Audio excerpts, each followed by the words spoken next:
Welcome to the Allenberry Reports TV show. I'm Allenberry Labucan. I'm the editor of the Allenberry Reports and the host of this show. Thank you very much for joining us. We're going to have another In the News segment on the show today. Before I get started, I wanted to mention some changes we've had to our website. One of those changes is we've just recently added a new video player to our website, and so you can watch our shows directly on our website. We'll have all of our current shows on the website, and in addition to that, we have below the screen, there's some room for text there. We're going to be using that to quick updates, so our readers can know what we're working on currently and what's in the player above it. We're going to come up with a new format for the show. In the past, we sort of had two segments to the show. One was we did market commentary, and then we talked about a few companies that had recent news out. We're going to have In the News today, where we'll talk about a few companies, and then in the future we'll do market commentary shows where that's all we do on that show. So we'll let you know about that. If you're a subscriber, just look up above there. If you're a subscriber, we send out a notice via email so you can follow what we're doing on the show. And so in addition to that, we're working on some new segments, so we'll keep you informed about that as well in our future shows.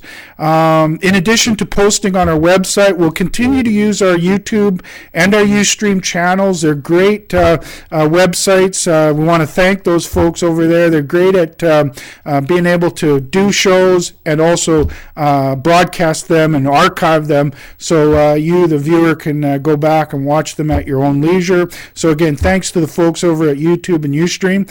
In addition, we want to thank our banner sponsors. If you look to the left and to the right there, those are our banner sponsors.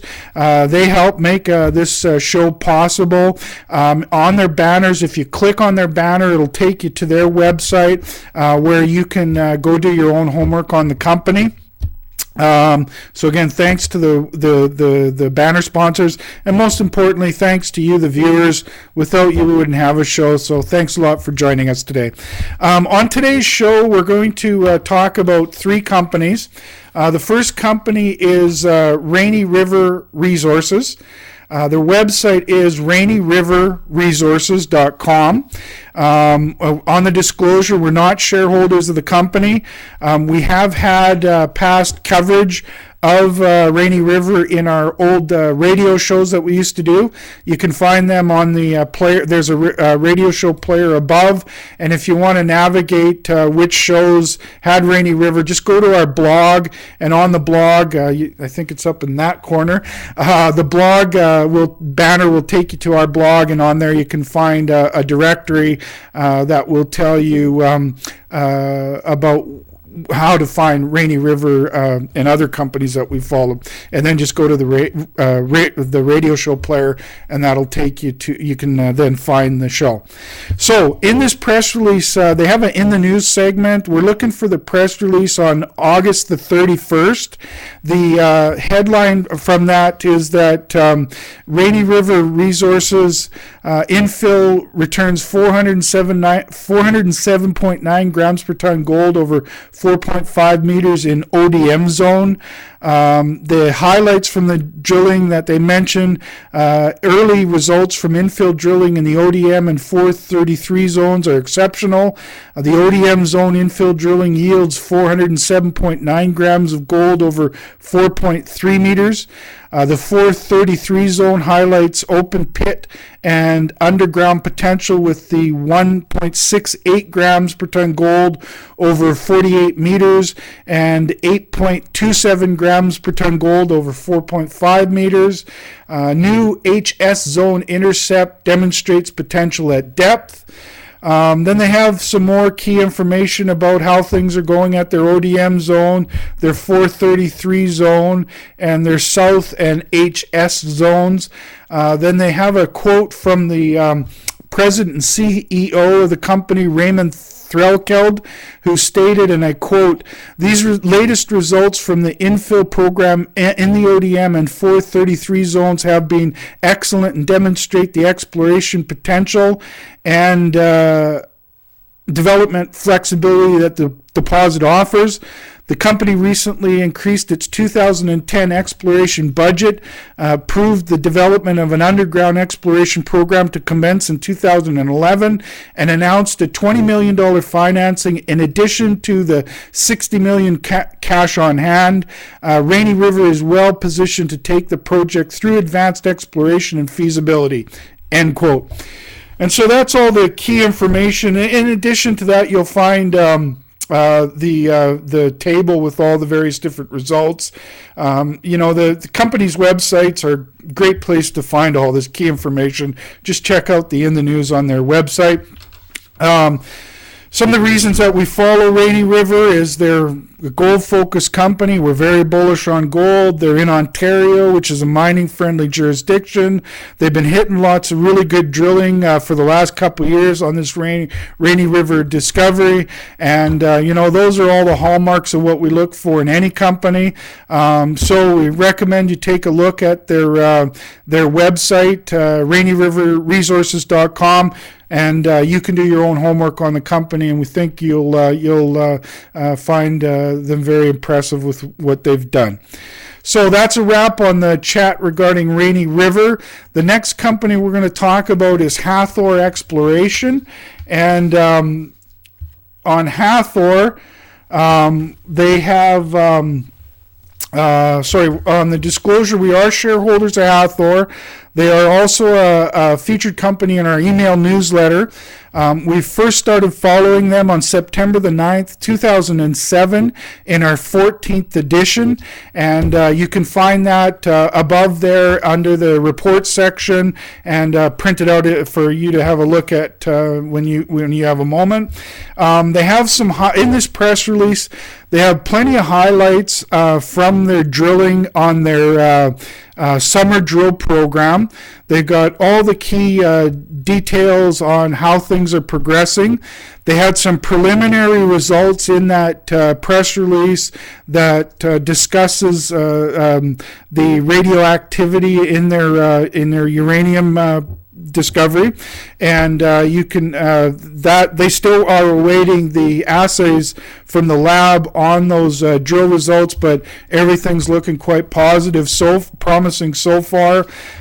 In addition, on the press release, they have a lot of details about how the summer program went, what they were looking for, how things progressed. Later in the press release, there's an attachment of some maps there. The maps will give you some ideas of how things are looking from the surface drilling and how things are looking three-dimensionally below that. So that's a really good information to get a visuals of what their drilling is looking like. And the reasons that we follow Hathor is they're in Saskatchewan. Saskatchewan is one of the best places to look for high-grade uranium discoveries in the world. It's also one of the key areas in the world where uranium comes from, and so they're one of the most important uranium camps in the world.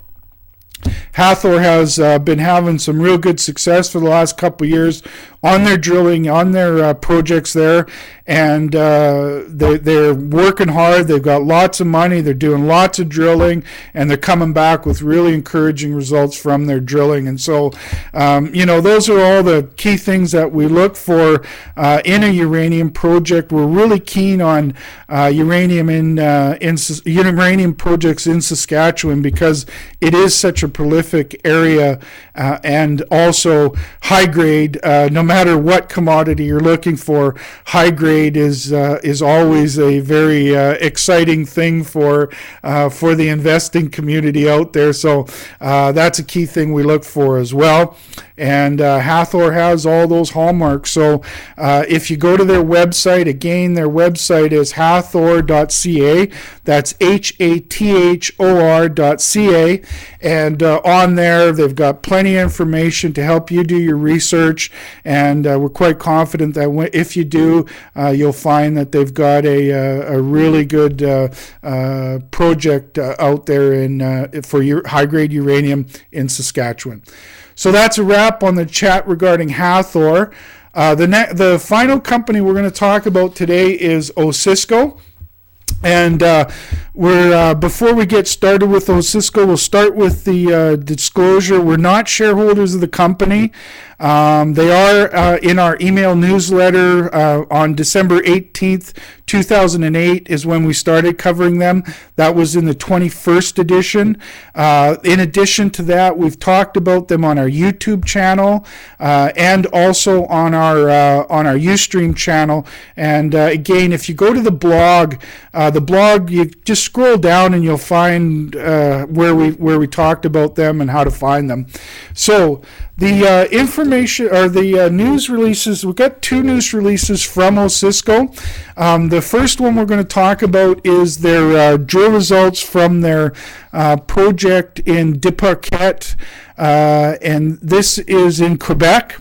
I'm just going to pull that press release up, and they never seem to work as fast as you'd like. They have in that press release, the highlights is that Osisko and Clifton Star intersects 27 meters, averaging 3.38 grams per ton gold at Deparquet. They have some more details in that press release, including a table with all the various different drill holes. I'm not going to go over them, but they're pretty consistently promising, both in intersections, the length of the intersection, and also in the grades, and that this is a near surface target. So that also looks quite promising. And that was the press release from September the 1st. And then they had a second news release out just recently on September the 13th.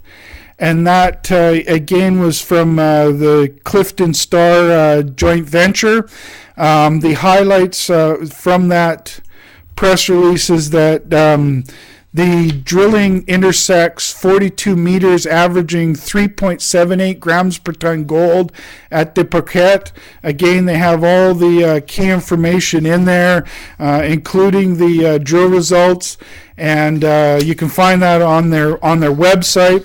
Again, very consistent. This is a project that Osisko is working on acquiring a 50% interest in, and it looks like another very promising project for the company.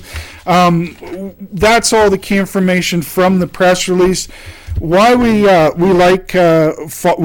Osisko and like the company is they've got a very good portfolio of projects, from exploration to advanced stage development, and that is near to becoming a future producer. And so they've got a really good group of projects there. This is one of their joint venture projects, this Deparquet with Clifton Star. They have another project, several other projects. Their key project, of course, is their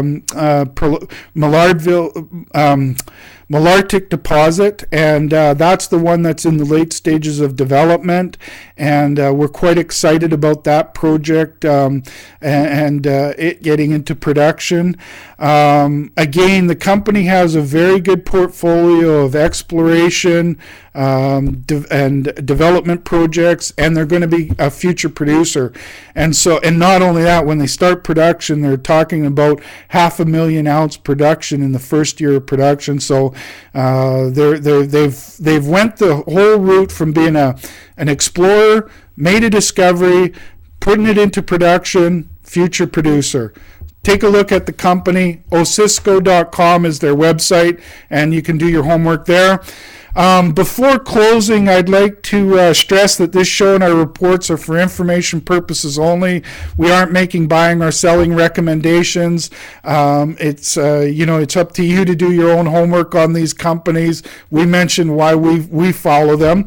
If you want to help us let people know about our show, you can send out the directions to find our website and where we do our shows.